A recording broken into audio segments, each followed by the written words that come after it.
Native Americans probably arrived from Asia in successive waves over several millennia, crossing a plain hundreds of miles wide that now lies inundated by 160 feet of water released by melting glaciers.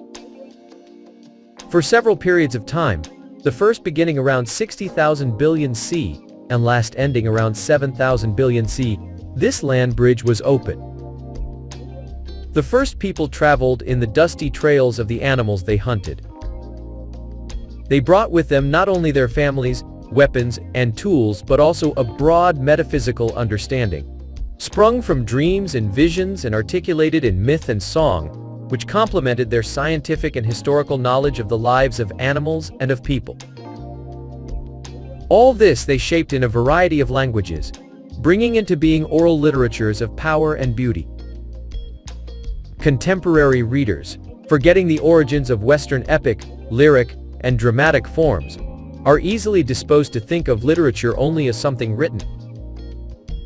But on reflection, it becomes clear that the more critically useful as well as the more frequently employed sense of the term concerns the artfulness of the verbal creation, not its mode of presentation.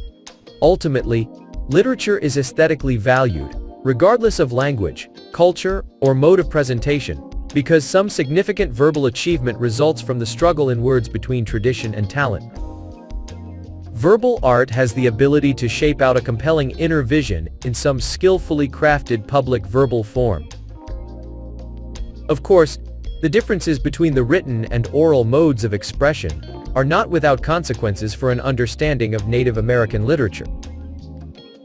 The essential difference is that a speech event is an evolving communication, an emergent form, the shape, functions, and aesthetic values of which become more clearly realized over the course of the performance. In performing verbal art, the performer assumes responsibility for the manner as well as the content of the performance, while the audience assumes the responsibility for evaluating the performer's competence in both areas. It is this intense mutual engagement that elicits the display of skill and shapes the emerging performance. Where written literature provides us with a tradition of texts, oral literature offers a tradition of performances.